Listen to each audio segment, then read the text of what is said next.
So should we share our name? I think we came up with the name, right? Oh, yes. Well, my significant other, came up with the name, but we're going to take full credit here. Full credit, yes. So should we do on three? 1, 2, 3, share? Or how should we do Hold this? on, what was it called?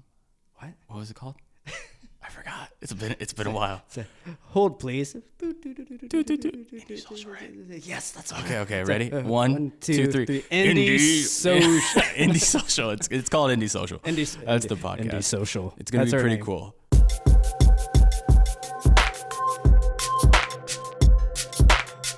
And we started a podcast. It's something that both Dylan and I really wanted to do for a long time. I think we both really enjoy listening to podcasts, so it was really cool to kind of create our own.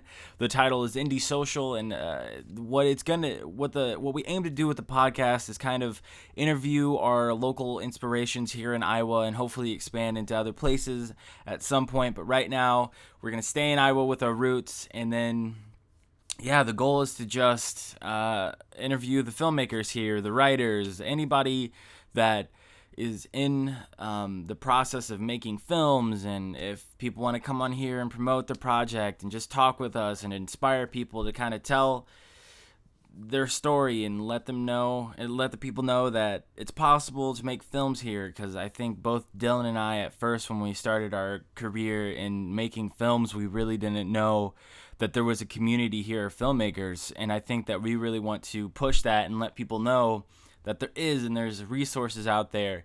And so in this episode, you're going to hear our story, how we met, how we both kind of got into loving filmmaking, and kind of our future, what we plan to do with these episodes. But enough rambling from me. Enjoy the first episode of Indie Social. It's a lot of fun. Let us know what you think. Peace. Oh my gosh, we are finally here. We're doing it, bud.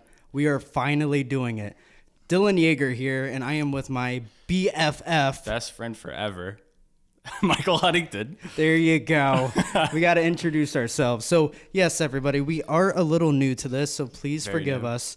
But yeah, we got together one day, and we were like, we're going to make a podcast, and it's going to be the best podcast ever. Especially out of Iowa. All the other Iowa podcasts, fight us. Yeah, fight us. Fight us hard, and we are aiming to get that blue little check mark, so we need as many views. Views? Oh, man, I'm not used to this. Listens. Audio clips. Yes. Okay, so I think it's appropriate to start off with how you and I met. Definitely, yes. So... You want me to start? You start. Because you started this beautiful adventure. Yeah. So I've always wanted to make films, and I was wanting to make this short film called No Reply, and I didn't even know how to find actors until somehow I found Iowa Film, and I put a casting call on there, and Dylan was one of the first ones to ever get in contact with me, and he sent me an audition. And it was fantastic, man. It was beautiful. Right. No, yeah. I am usually the first one to reply, and I'm sure all of you listening right now are well aware that I can be quite annoying on Iowa Film. Hey, I want to make, bam, I comment. You don't even finish that post. I'm like, yes, let me be in your movie. And yeah, that's how me and Michael and I met. I saw his great little graphic of this guy wearing a hood. It said no reply. There was blood spattered all over it. And I'm like, yes, I need to let out my inner crazy. So I emailed him. And I emailed you. You did? Yeah. You emailed me. Wait, no. You emailed me, and then I think I sent you the script, and then you did the audition, right? Or did I have audition lines within the post? I don't know, man. It's been a year ago, so I don't long remember. ago. But anyway, yeah, you auditioned. Was Sam there to help you? Sam, being your girlfriend, was there to help you do the audition, right? She played the role of like Ashley. Yeah. Casting. She read opposite of me, and she videotaped me on my phone. And man, that was a pain in the butt because I don't know, technology, man. Like, we are so good at it, but yet we still can't figure out how to send large video clips to people. Google Drive from now on. That's the way you do it. That's the best way.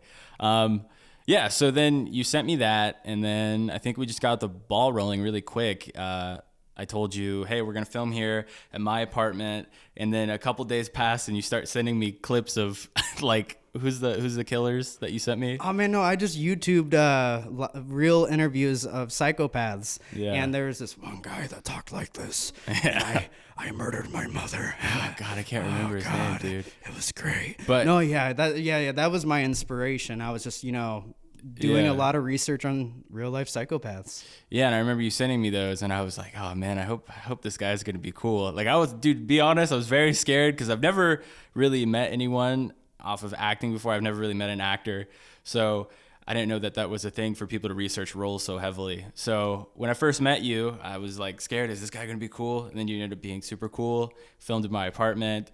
I don't think it took too long. I think we did it pretty okay. Yeah, man. And then we found Amanda Bean. She ended up playing Ashley, and then we filmed the remaining of everything at your house. Yes, so many things have been filmed at my house. Oh yes, it's just a huge convenience. Especially for you. right. No, definitely it is. But it is also hard, having a lot of people in your household, because we have a family. We have 3 kids, Sam and I, and we have to lock the children in the basement when we do movies because you can't ruin a take. Right. No, definitely. You don't want them to walk in. But it's really hard. But, Sam and I got used to it, and it's kind of became a comfort to us. It's like a big group of friends hanging out for a weekend. And going back on meeting you for the first time, that was when my hair was like past my shoulders and I looked very sketchy, but I was ready to go. And I never really took that into consideration. That was your first time meeting me in person. And then after you told me that story about how I hope he doesn't kill us. I was like, I hope he doesn't murder us, man.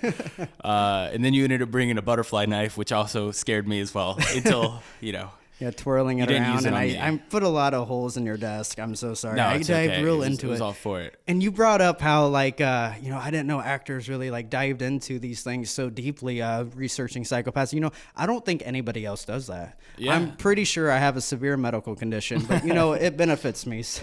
Yeah. Yeah, man. So let's start from the beginning with your career in acting and theater and everything. From an infant, did you know you wanted to be an actor? It all started back in Nam. Yeah. No, it started at a very young age. I was always very inspired by all the cartoons I watched. I remember there was this cowboy cartoon, and I would wear a cowboy hat and be riding on my rocking horse, and I would just do that for hours and hours and hours. And I kind of, the more I think about it, I think that's where it really started. Was I was so influenced and inspired by all these movies I watched at a young age, and I was like, I wish I could leave reality and live in this world. And then as I got older, I realized, what I'm watching is not real. They're actors, and that kind of inspired me.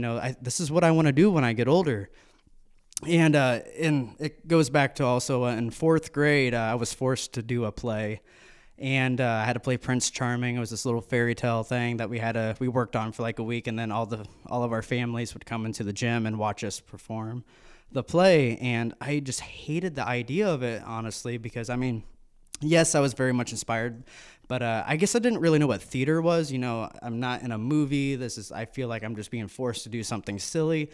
But it was a comedy, and everything I did, the crowd's reaction was great. Everybody was laughing and clapping, and that feeling became so addicting.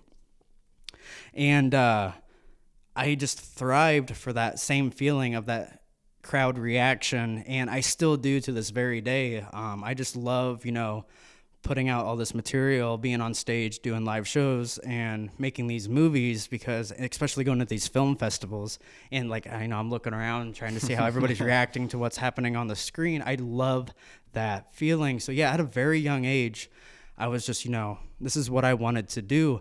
And my father also, Scott Jaeger, inspired me because he still is to this very day a musician. And just seeing him up on stage playing music. And I thought also that I was going to be a musician, and I still kind of want to be. I kind of play around with, I like to write music and play the guitar and stuff. And maybe one day I'll start my own little solo act. But yes, acting ended up becoming my calling. What was your first short film? What was the first time you ever was on camera? Yeah, the first time I was ever on camera, that's kind of tricky because I kind of landed two roles at once. I guess the first time I really was on camera was for the feature film, The Z Triangle. But the first thing I was ever casted in was Morris. And how I got into Morris was by complete accident. It was around the time I was on my hiatus because, like you, I didn't know there was this film community, Yeah. Iowa Film. Yeah, for sure. And I had no idea movies were being made in Iowa. Every day. I had no idea. And I was real active on social media. I just didn't meet the right people at the time. So my dream kind of died in like late 2012, early 2013. I did some theater productions and loved it. But, you know, society, man, is a terrible, terrible thing. And what I mean by that is it's like your everyday average Joe will destroy your dream. You know, we are born and raised in America to believe that we have to go to college, we have to get a good full-time job, we have to pay bills and die and taxes, and you know, there's no time for dreaming. And that is a sad, sad thing to tell people, because all the people you're influenced by, like your favorite actors, your musicians, your philosophers, you know, whatever, they're there because they didn't stop dreaming, and they still haven't stopped dreaming. And everybody listening, just don't stop dreaming, because dreams can become a reality. If you can think it in your mind, you will hold it in your hands. And I didn't know this at that time, so I gave up and joined the medical field because, you know, I need to grow up. I need to be an adult. And yeah, I was on a hiatus for like almost 5 years, from like 2012 to 2015, maybe. Just, you know, working full time in the medical field, you know, and it's not a terrible job. I somewhat enjoyed it, but I knew it wasn't who I truly was. So I ended up suffering from depression and anxiety, developed a very bad drinking habit. And, you know, I was at my all-time low. I got very suicidal because I felt so empty inside, doing something I just knew wasn't truly me. And I met JoJo, and she was like, hey. How'd you meet JoJo? So yeah. So I was at a funeral of all things. Oh, man. And a mutual friend of mine told me he was a part of this freak show production, and I thought it sounded really cool. And he's like, hey, man, we're looking for more acts, something possibly musical. You interested? And, well, I haven't done it in a long time, but, you know, it sounds like something that's kind of up my alley. So I did a scene from Sweeney Todd, and everybody loved it. And that's where I met JoJo. Oh, okay. And I feel like JoJo, just real quick, is like a person who's kind of connected a lot of people. She is. And I can't think of her. JoJo Johnson, right? JoJo? I'm not sure. I've never actually met her. I just know of her because of... she was at Snake Alley. Yeah, she Film was at Snake Festival. Alley. She was like the host? Or like One of the hosts, One of the yeah. hosts. Yeah, I mean, she did the table reads. She was the reader and all that. Super cool energy. But like the more actors I talk to in Iowa, the more people like talk about JoJo.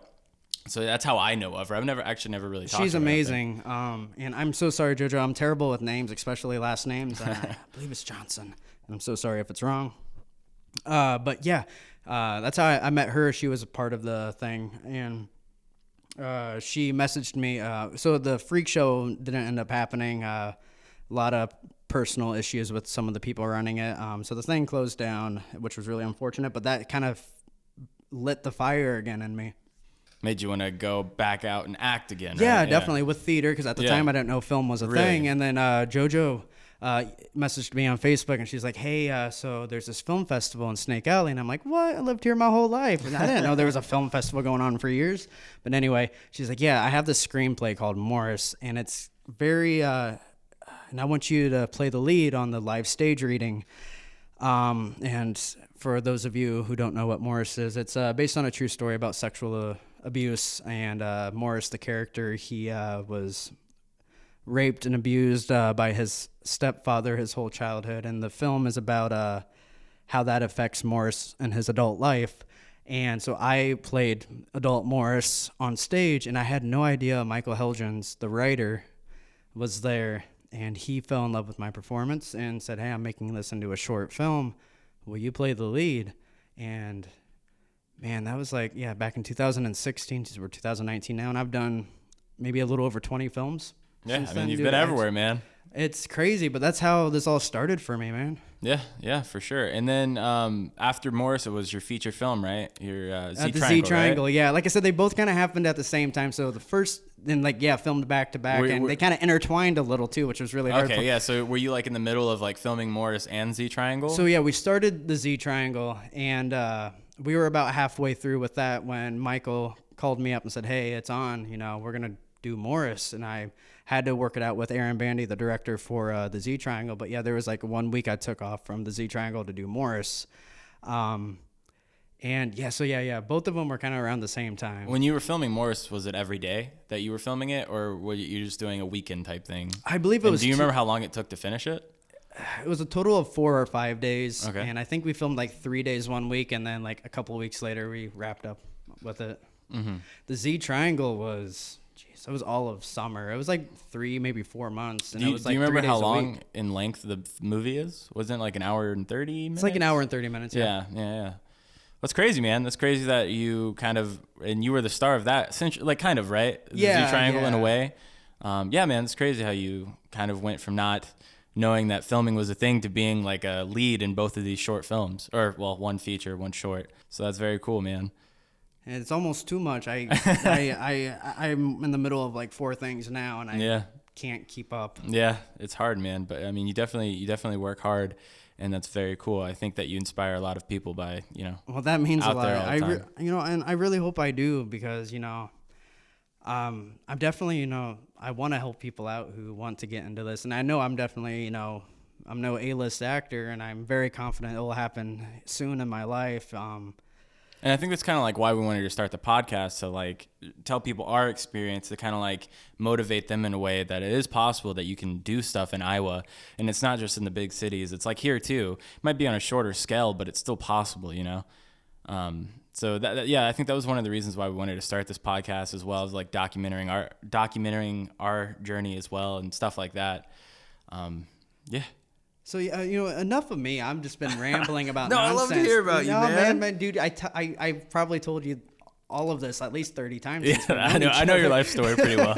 That's why I asked different questions. Man, how did you get involved? Oh God, man. So I've always wanted to make movies. I think since I was like 8 years old, maybe. I found Windows Movie Maker, and on Windows they have like stock images that's already in like a pictures folder, and I was like, whoa, this is cool. I never knew what editing was, and I would like drag and drop these clips on there and like do these weird transitions between these photos, and I essentially like made a movie. Then I would burn a DVD, go show my family, and I thought I was super cool.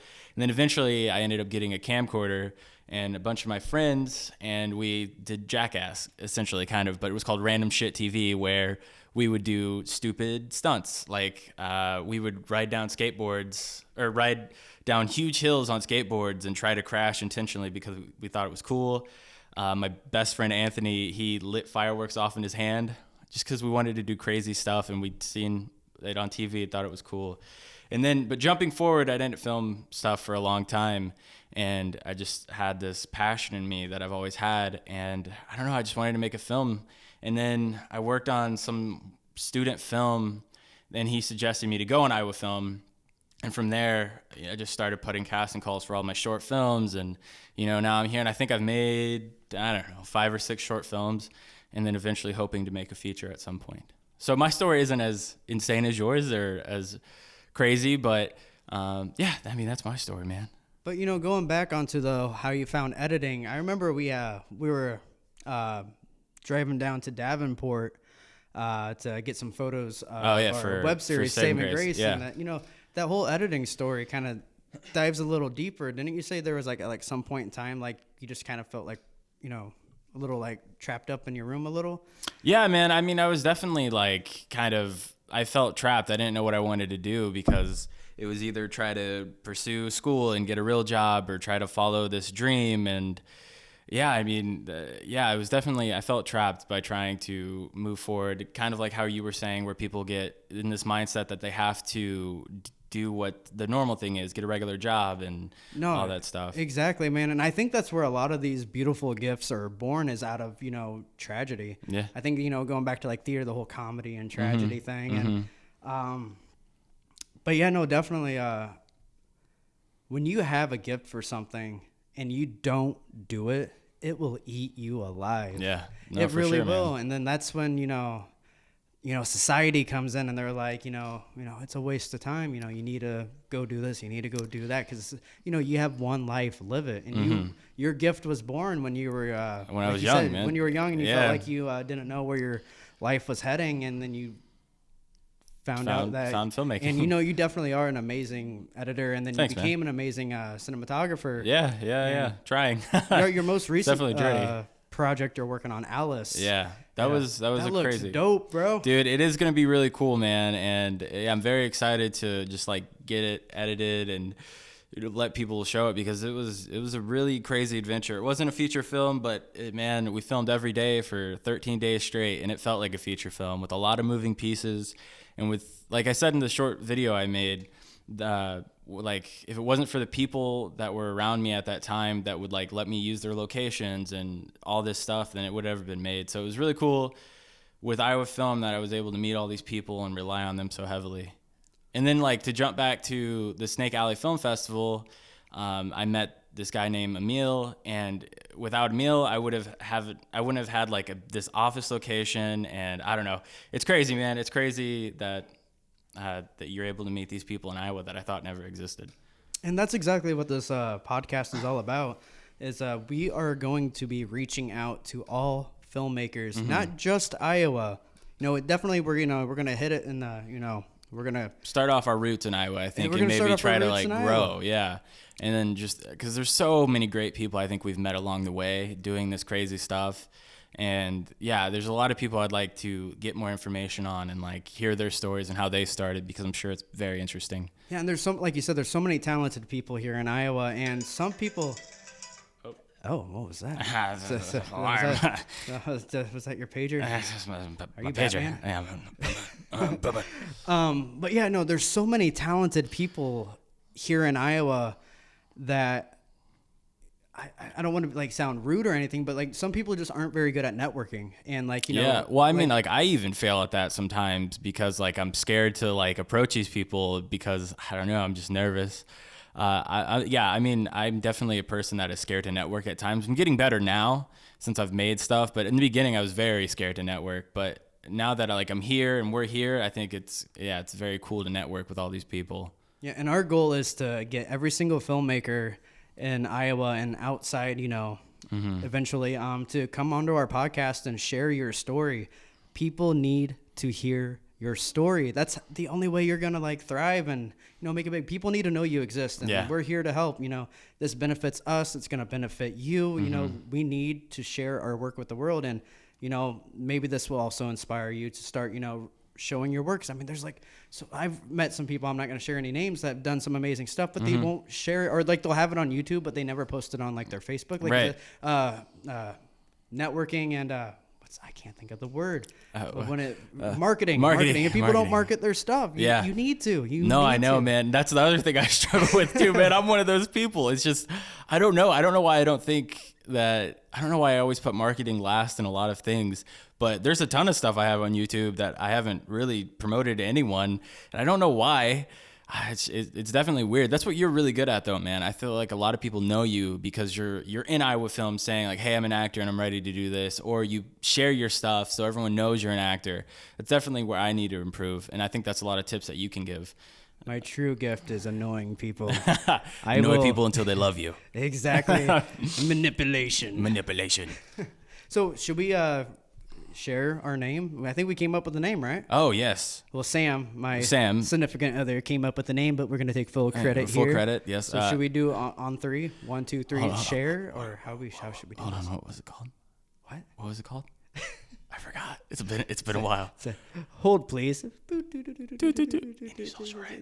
Yes, that's okay. Ready? 1, 2, 3. Indie Social. Indie Social. It's called Indie Social. That's the podcast. Indie Social. It's gonna be pretty cool. Yeah, man, I'm definitely excited to see what we can do with this and just interview all these people, man. That's what I want to do. So if you're out there and you're hearing this, please reach out to us. We definitely want to talk to you. If you want to promote something that you're working on, come here. We'll talk to you about it, and you can promote it on this platform. And yeah, And we don't care what it is you do. You can be an actor, director, producer, writer, anything, man. Storyboard artist. If you're involved in any way, shape, or form with filmmaking and you want to get some more exposure, or you just want to, throw in a plug, for sure. We also want to hear your story, how you started, where you plan on going. Just hit us up or we'll find you. We'll find you. We already have a few people that we're going to annoy until they get on here. So, yeah. We'll see if they accept. Hopefully they will. But yeah, man, do you have like anything else you want to mention here? I don't know where we're at in terms of time. My phone died on me. Oh my God. How long do you think we've been recording? Oh my gosh. How long do you think? It's felt like days. Felt like years, maybe. This is kind of hard to think that what do you think? 5 minutes? No, only 24 minutes. Oh man, what can we talk about for 4 more minutes? We want to make these at least anywhere between 30 and 40 minutes. Yeah. And I feel like once we get people on here, it'll be easier to kind of make those a little longer for your journey to work or bathing, as Dylan likes to listen to podcasts. Yeah, I listen to podcasts when I bathe, when I drive. Yep. When I mow the lawn. Hey man, that's a good one probably. Dude, I love it. You got a big ass lawn. That's the only way I'll do it. Dude, I live on a farm. Yeah. And it takes me forever to crap out a penny. I will not buy a riding lawnmower. Those things cost as much as a car. I would rather get 2 cars. I will push mow that thing for days as long as I got a good podcast to listen to. There you go, man. Yeah. What do you got coming up right now? What do I got coming up? So let's see. So like I said, we worked on Alice and that was cool. We're also working on Saving Grace. And you're gonna probably see a lot of our stuff going into some of these film festivals, like the Muscatine one. We're gonna enter into with Alice. We're trying to enter it into Halloween Palooza, but like the deadline to submit it is in September 6th, and I still have to edit it. So I don't know. Boy. It's a lot to edit, man.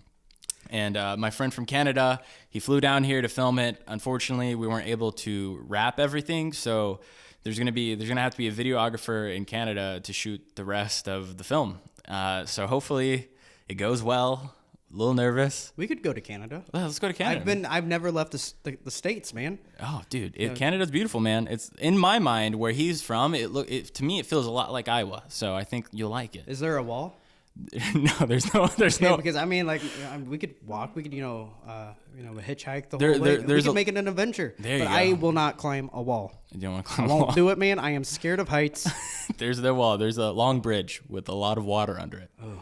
Yeah, can you do that? And there's also a border, so like you can't get past them without without the people letting you. Do we need a green card? Was that offensive?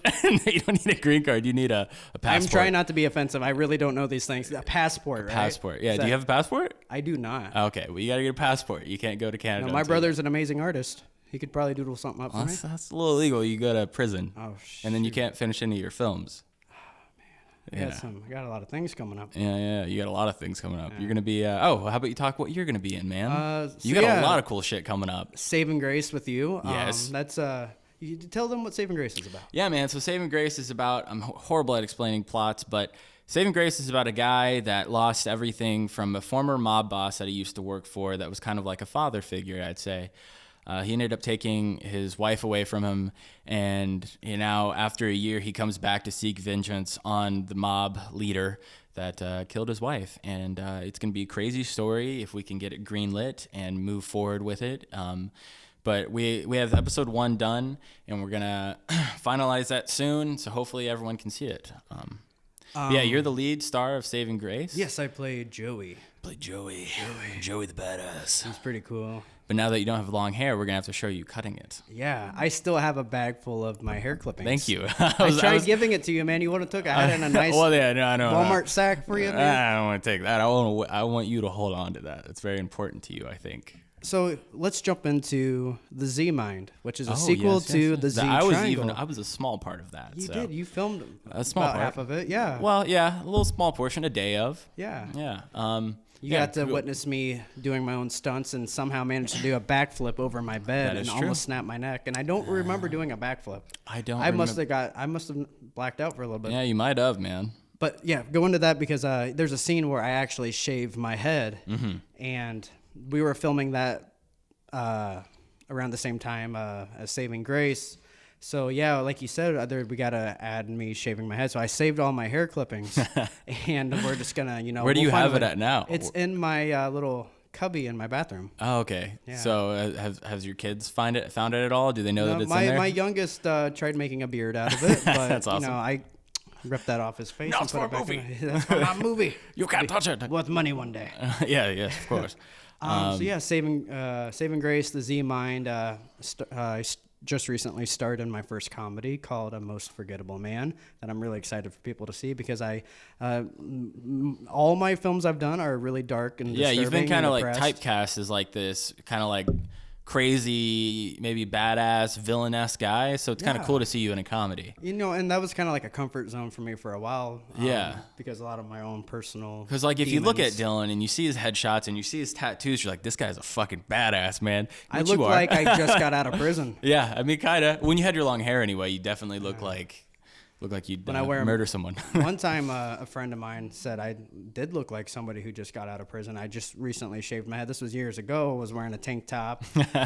Baggy pants. Yeah, man, he saw me from behind, and he was very intimidated. I'm only like 5'4". I don't know why people are scared of me. I look like a spooky little teddy bear. It's a great way to describe yourself. So yeah, those three.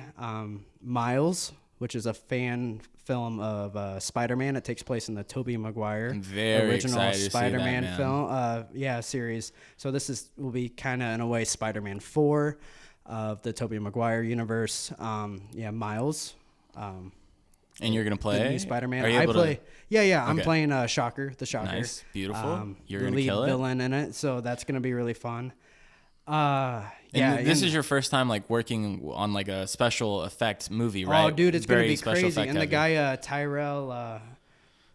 You can do it. I can't think of his last That's name. okay. I'm so sorry, but he Lost Utopia Films. I bet you know that. But he makes fantastic work. Yeah, he does. He's really cool. Really great with special effects. So yeah, I'm super excited for Well, that. there's a small teaser on YouTube right now. There is. Yeah. If you look up Miles, And the actor who plays Miles, dude, he's really good, man. He definitely fits the part. he's one of the nicest dudes, man. Yeah, I met man. him the other day. He Oh, was yeah. a great dude. We were working on our fight scene together, and yeah, he was a lot of fun. I felt like I was like 6 years old, playing around in the yard Playing with around? my buddy. That's we were awesome. just, throwing all these fake punches and stuff. It was great, but So I don't know much about the Shocker. Have you had to do like research on him? yeah, his name is Herman, and I know his last name, but see, I can't think of last names, man. I'm pretty sure I got dropped on my head quite a few times when I was a child. Well, you got dropped off your bed. My that one bed, time. it That was could the be. bed. It I was haven't the been the bed. same since. There you go, man. But yeah, his name's Herman. He's he's a crook on the streets. Really, he doesn't really have that big of a backstory from the research I've done. But he's just your normal kind of like gangster, robbing banks and stuff. And he's if I recall, he had a run-in with Spider-Man before he was the Shocker, and that influenced him to invent these devices to send out shockwaves, and he builds this special suit so he doesn't get electrocuted. So this is so Shocker's been around for a while. He's had multiple run-ins with Spider-Man, the Tobey Maguire Spider-Man, and then Miles. Spidey is dead. He died, I believe, in a house fire, or he was in a building and it collapsed, and Spider-Man didn't make it. But around that same time, Miles was bit, and so now Miles is dealing with Spider-Man a almost, villain right? that's had many run-ins with Spider-Man. So Shocker at this point is very experienced, So he veteran knows. super. So he could villain. almost take advantage of what would be like the new Spider-Man, right? Oh, definitely. Oh, yeah. Shocker's not afraid to throw around the new guy. That's awesome, man. So that's going to be really fun. Yeah. Just recently casted in Happy Birthday, which is a horror comedy with Oh, yes, Rob with Merritt. Rob with, Merritt. Me and him stars side by side in Saving Grace. So I'm really excited to work with him. Yeah, again. man, he's a phenomenal actor, great person to work with. So, what is it called? Happy Birthday. Is it a short film? It's a short film. Yeah, I play a character named Mike who wakes up tied to a chair on his birthday, and he is about to be slowly tortured to death. Oh, wow. So is it just starring you two? Yeah, it's just Just us you two, guys? man. That's crazy, man. Do you know who's the director of it? Can you remember? I can't do it, man. I can't think. Find me on Facebook because I have all that information on there. There you go. Friendly Faces is a web series comedy that I have a bit role in. Oh that I'm wow, I didn't excited even know for. that. I don't think I've seen that. Have I? Not yet. No, I haven't done it yet. Oh, you haven't done it Dude, yet. I have like 10 things coming up before the Busy year man, ends. busy man. So where do you find yourself people coming to you more often than you going to them? Yes, and that's an amazing feeling, honestly. I very rarely have to audition for anything. People come to me, or if I see a casting call and I let them know I'm interested, and they're like, "You got the role." I'm like, "Oh, that was easy." So let's take it to this. What kind of advice would you give to someone who's wanting to like jump into this acting scene? Like, how do you improve on acting when maybe you haven't done theater when you were young, but this is always something you wanted to pursue? Yeah, no, there's a guy that actually came up, contacted me on Facebook about a month ago. I know his girlfriend, and she talked to him about me, and yeah, he messaged me and he's like, "Man, I am really wanting to get into acting. I have no experience. I don't know what to do. Can you help me?" And the same advice I give to everybody really is, find yourself a photographer friend, or if you have a lot of smartphones nowadays have amazing cameras. Mm-hmm. Get a really good headshot. People need to know what you look Don't like. take a selfie. Yeah, I've run into that. It's an advanced selfie. Yeah, have someone take the photo. Have somebody take the photo. Because I feel like it's for a you. little bit of unprofessionalism when you ask for a headshot and they give you like a selfie they just took and they think that that's a headshot. It kind of cracks me up. What I recommend on the headshot is, for an actor, I recommend go to who your favorite actor is. Mine, for example, is like Jake Gyllenhaal, Jared Leto, Johnny Depp. There you go. So, for example, if I'm needing a new headshot, I will look up headshots of my favorite actors and get influence from those. That's so, smart. And that's how I started. That's how I recommend for everybody else to start who's wanting to get into acting. Get yourself a headshot. So when you do start auditioning for things, they have, because they always ask for a headshot and a resume. But if you don't have a resume, don't be intimidated, because I didn't have one at first either, and that never stopped me from getting anything. But build a resume once you got credits. Or even like start off as an extra as well, like just to get like a feel of what it's like to be on a film set, because it's a lot different than I think what people will expect. It's a lot of like, it takes a lot of time and all that stuff, and you got to know when to act and like when action is and when they're doing the slate and all of that. So if you're a little intimidated to like start, definitely try to be an extra on something just to get like a. But something to add to that is don't be too comfortable with only being the extra either. Don't be afraid to do it if you're first walking into acting, but don't get comfortable with it, because if that's all you're doing is small extra roles, one, you need to get out of your comfort zone. You need to audition for the leading roles. If you don't get the leading roles, rejection is really, really, really, really hard at first. I remember my first rejection. I cried. It was so devastating, Sucks, man. 'cause Especially when you my- feel like you've done like a really good audition. I was so confident that I got it. Yeah. And they made it sound like I had the role. They emailed me every day. I came back for like four more auditions. Right. And they were asking me when can I start and everything. And then they dropped off the face of the earth for over a month, and I finally got them to email me back, and they're like, "Oh yeah, we went with somebody else." But I was broken, and it's going to be hard. I'm not even going to say it's not. But don't let it stop you from chasing your dreams. There's always going to be another audition.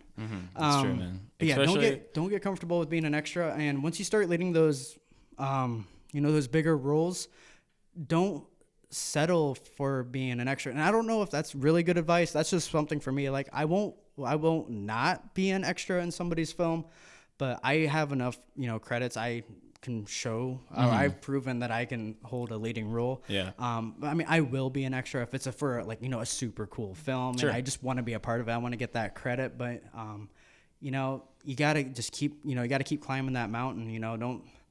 But yeah, headshot. Networking, man. Become friends. With the person with the camera. with people in the film industry, because that's how you're going to hear about a lot more auditions. That's how you're going to meet new people. And I recommend honestly starting with theater, because there's always, if there's not a community theater in the town you're currently living in, I can guarantee there's one next door. And that's a great place to start. Yeah. There is a big difference with theater and film. One example is when you're on film, you don't have to be wearing pants. Nobody's going to be able to know. There's a lot of close-ups, man. There's very rarely is there like a full body shot. Well, as a person who directs actors, I prefer you to wear pants, please. On stage, people are going to be able to tell you're not wearing pants. Yes. So there's a different way of going about acting, you know. And then there's no take two. There's no take two, but that's the thrill. That's the fun. Yeah. I love acting on stage. I haven't done it in so long since I got into film. Yeah. Well, that's the other thing is like it's a big time commitment, right? It really. Oh my gosh! Every day rehearsal for hours, 2 months, 3 months before the final, Yeah. before the show. You gotta be really committed, man. But yeah, start with theater, because you will definitely learn everything you need to know about being an actor by being a theater actor. But yeah, definitely do your research on YouTube. Your favorite actor, research your favorite actor, watch interviews, Yep. watch all their movies, learn from them. So yeah, headshot, networking, start with theater. I really recommend starting with theater. You don't have to, but you will benefit from it. Mm-hmm, definitely. Man, I am so good at rambling. I forgot what I was talking about. You were talking about how to be a successful actor. Oh, can you teach me a few things? No, I think I'm doing it right. I think you're doing great, man. I think you're doing really good. I'd say from everyone casting you, I think you do a good job for them to want you to be the lead guy in everything you've been in, really, right? I mean, most of the time you are. Kind of every short film you're in, you're the guy. Yeah, I think so. Mm-hmm. So I think before we wrap everything up, yes. This is Indie Social Podcast. Dylan Jaeger Michael or Jaeger. Huntington, It's or Jaeger. both. You know, man. You know, I don't care. It's a small world. We have one life to live. You call me whatever you want.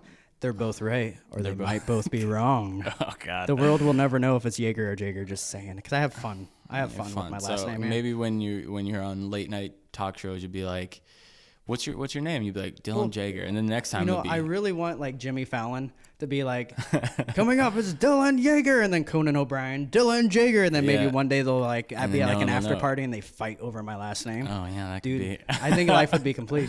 I think that'd be a pinnacle of success right there, man. So Indie Social, Indie Dylan Social. Jaeger, and Michael Huntington. All right, guys. Just one quick little fun fact before we let you go tonight. Okay. So Michael is with the lovely Brittany, Ooh, and I'm with the lovely Samantha, and both of our anniversaries are On the January 22nd. January 22nd. And Same year and everything, man. It was meant to be, and we're all best friends. Yes, sir. We didn't know each other when we all hooked up, though. No, and we've been together. Like, you've been with Sam for 2 years, going on 3? Yeah, the same amount of time as you, man. Yeah, so we must have got together the exact same day and all that. That's crazy. Yeah. It's meant to be. Magic. All right, guys. Well, that's the end of episode 1. Let us know what you think. And if you are out there wanting to be on this podcast, please reach out to us because we need people. Or That's how this podcast survives. we'll find you one way or find you. another. Yeah. Yeah, we'll come to your house. You know, we don't care where you live. Yeah. Your current living situation, man. We can do it in your bedroom. Yeah, like right now we're doing it in a library. in the middle of everyone. Don't tell people that. Everyone's been telling us to shh, but we won't listen. Shh. We've been kicked out twice Twice, and we came back, but you would never know. because it's, editing, his amazing editing skills. Yeah. All right. Good night, everybody. Good night, good morning, goodbye.